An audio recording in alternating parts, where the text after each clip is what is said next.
बघा काय रसरशीत अशी मटकी दिसते, तुमचा विश्वास बसणार नाही, पण एकही पाण्याचा थेंब न वापरता अशी मस्त रसरशीत मटकी ती मी बनवलेली आहे.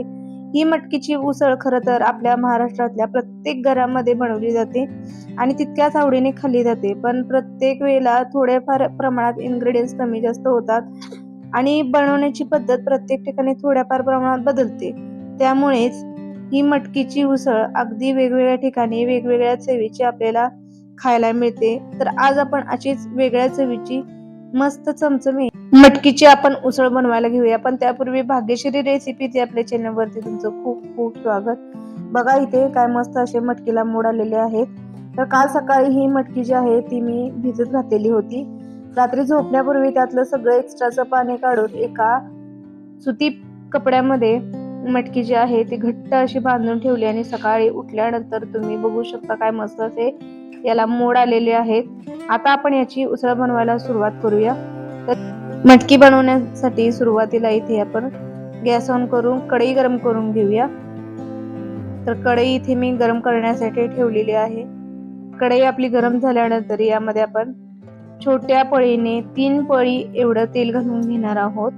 जर तुम्हाला जास्त अशी चमचमीत हवी असेल तर तेलाचं प्रमाण थोडंसं वाढवू शकता किंवा जास्त नको असेल तर कमी देखील करू शकता. तर 3 पळी एवढं तेल घातल्यानंतर यामध्ये अर्धा चमचा जिरे घालून घेऊया. जिरे छान फुलले की यामध्ये आता घालूया अर्धा चमचा मोहरी. मोहरी देखील छान तडतडल्यानंतर यामध्ये आपण 10 ते 15 लसणीच्या पाकळ्या आहेत त्या अशा ठेचून घेतलेल्या आहेत खलबत्त्यावरती. त्या देखील यामध्ये घालून घेऊया. मस्त असा एकदम लसूण भाजल्याचा तेलामध्ये सुवास सगळीकडे दरवळतो आणि छान अशी फोडणी आपली तयार होती. तर यामध्ये आपण घालूया आता ताजी टवटवीत हिरवीगार अशी कढीपत्त्याची पाने. तर 7 ते 8 कढीपत्त्याची पाने देखील मी यामध्ये घातलेली आहेत आणि मध्यम आकाराचे 2 बारीक कट केलेले एकदम बारीक कट केलेले असे मी कांदे घालते आणि कांदा छान आता सोनेरी रंगावरती येईपर्यंत आपल्याला परतून घ्यायचं आहे. याचं वैशिष्ट्य म्हणजे की आपण यामध्ये अजिबात पाणी न घालता याची उसळ बनवणार आहोत. त्यामुळे काय होतं की मसाले जे एक्स्ट्राचे आपण मसाले जे घातलेले असतात, एक्स्ट्राचे मसाले न घालता सुद्धा त्यामध्ये जे घातलेले आहेत थोडेफार मसाले त्याचा इतका छान सुगंध, सुवास आणि चव दोन्हीही मटकीमध्ये इतकी छान उतरते की त्याची चव जी आहे ती नेहमी आपण उसळ करतो त्यापेक्षा अधिक छान लागते. तर कांदा भाजण्यासाठी यामध्ये मी मीठ घातलेलं आहे आणि सुरुवातीलाच मीठ घालण्याचं कारण म्हणजे मिठाचं जे पाणी सुटतं त्यामुळे कांदा आपला करपला जात नाही. कारण आपण मसाले कांदा वगैरे मसाले भाजताना यामध्ये थोडं तरी पाणी घालत असतो आणि मसाले त्यामध्ये छान असे शिजवून घेत असतो. पण आता आपण पाण्याचा वापर न करता ही बनवणार आहोत. तर सुरुवातीला मीठ घातलं की त्या मिठाचं थोडंसं पाणी सुटतं आणि मसाले छान भाजायला मदत होते. शिवाय मटकी देखील आपल्याला छान भाजून घेता येते यामध्ये. आणि त्यापूर्वी एक टोमॅटो आहे छोटा, तो मी असा बारीक कट करून घेतलेला आहे आणि टोमॅटो देखील यामध्ये घालून घेते. टोमॅटो जरा हलकासा मऊ झाला की त्यामध्ये आपण मटकी घालून घेऊया. एकदम असा टोमॅटो मऊ करण्याची अजिबात गरज नाहीये. त्यानंतर यामध्ये घातलेली आहे मी मटकी आणि मटकी सुद्धा छान अशी तेलामध्ये परतवून घेऊया. सुरुवातीलाच आता तुम्ही म्हणाल की यामध्ये आपण मसाले न घालता डायरेक्ट मटकी का घातलेली? तर मगाशी मी सांगितल्याप्रमाणे पाण्याचा वापर न करता आपण भाजत आहोत तर मसाले करपू शकतात सुरुवातीला घातल्यानंतर, म्हणून आपण मटकी पहिल्यांदा भाजून घेतोय. आणि इथे मी थोडेसे उकडून घेतलेले वाटाणे देखील घालणार आहे. तुम्ही याऐवजी फ्रोझन वाटाणे घातले तर त्याला अजिबात उकडून वगैरे घेण्याची गरज नाहीये. मी भिजवलेलेच वाटाणे आहेत त्यामुळे थोडेसे उकडून घेतलेत एक 5 ते 10 मिनिटे आणि मग यामध्ये घातलेले आहेत. वाटाणे नको असतील तर तुम्ही स्किप देखील करू शकता, पण त्याने टेस्ट वाढते म्हणून मी यामध्ये वाटाणे जे आहेत ते वापरते.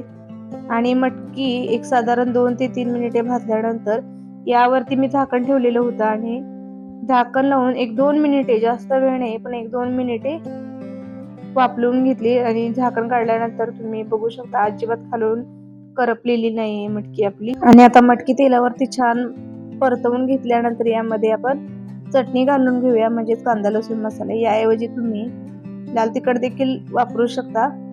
त्यानंतर पाव चमचा हळद घातलेली आहे आणि अगदी पाव चमचा, कारण आपण यामध्ये कोणतेही एक्स्ट्राचे जास्तीचे मसाले वापरणार नाही आहोत, त्यामुळे फक्त पाव चमचा एवढाच मी गरम मसाला वापरलेला आहे. त्यानंतर हळद आणि चटणी आपली नेहमीची, कारण या चटणीमध्ये भरपूर असे मसाले असतात, त्यामुळे साध्या सोप्या पद्धतीने ही मटकीची उसळ बनवली की याची चव जी आहे ती आणखीन वाढते. जास्तीचे मसाले तुम्हाला जर हवे असेल तर तुम्ही घालू शकता, पण अगदी सिंपल पद्धतीने केलेली ही मटकीची उसळ चवीला मात्र अप्रतिम लागते. यामध्ये आपण अजिबात पाण्याचा वापर न केल्यामुळे तेलामध्ये छान मसाले आणि मटकी एकसारखी भाजून घेतली की त्याची जी मसाल्यांची आणि तिखट जे घातलेलं आहे चटणी, त्याची चव आहे ती मटकीमध्ये छान अशा आतपर्यंत मुरते आणि चवीला ही मटकीची उसळ अप्रतिम लागते. तर मटकी खालून करपू नये यासाठी ताट ठेवायचं आणि ताटावरती या पद्धतीने ग्लासभर होईल एवढं पाणी घालून घ्यायचं आणि हे पाणी आपल्याला गरम झाल्यानंतर मटकीमध्ये ओतायचं नाहीये. तर हे काढून आपण ठेवणार आहोत पाणी. फक्त मटकी जी आहे ती खालून करपू नये यासाठी आपण वरती ताटावरती पाणी घातलेले. 1-2 मिनिटानंतर ताट काढून घ्यायचं आणि यामध्ये घालून घ्यायचं भाजलेल्या शेंगदाण्यांचा कूट. 2 चमचे कूट घातल्यानंतर मटकी छान अशी एकसारखी करून घ्यायची, म्हणजे ते खालून करपत नाही. आपल्याला 5 ते 7 मिनिटे ताट झाकल्यानंतर मटकी ही आहे शिजवून घ्यायची. तर मधून 2 ते 3 वेळा मटकी ताट काढून या पद्धतीने मिक्स करून घ्यायची, म्हणजे अजिबात करपत नाही. आणि 2 ते 3 वेळा मटकी अशी एकसारखी करून घेऊन 5 मिनिटे आपण ही मटकी शिजवून घ्यायची. खालून करपू नये यासाठी 2-3 वेळा हलवून छान अशी मटकी आपण शिजवून घेतलेली आहे आणि तुम्ही बघू शकता मस्त अशी एकदम रसरशी दिसते. तर या मटकीला जो आपण फक्त पाव चमचा गरम मसाला घातलेला होता आणि तिखट मीठ घातलेलं होतं, त्याचा जो सुवास आहे तो अप्रतिम असा मटकीमध्ये उतरलेला आहे आणि त्याचा मस्त असा सुगंध सगळीकडे येतोय. आणि ते तुम्ही बघू शकता बारीक चिरून घेतलेली कोथिंबीर देखील मी ऍड केलेली आहे. आता आपली मटकी खाण्यासाठी अगदी तयार झालेली आहे. पण तुम्हाला जर अशी एकदम सुकी मटकीची उसळ जर आवडत नसेल, यामध्ये थोडा का होईना रसा हवा असेल, तर तुम्ही आपण जे पाणी मटकी शिजण्यासाठी वरती गरम करण्यासाठी ठेवलेलं होतं ते तुम्ही ऍड करा आणि 1-2 चमचे पुन्हा भाजलेल्या शेंगदाण्याचा कूट देखील घाला, म्हणजे छान अशी त्याची दाटसर अशी रसाभाजी देखील तयार होईल. आणि ही तुम्हाला रेसिपी कशी वाटली कमेंट करून सांगायला अजिबात विसरू नका.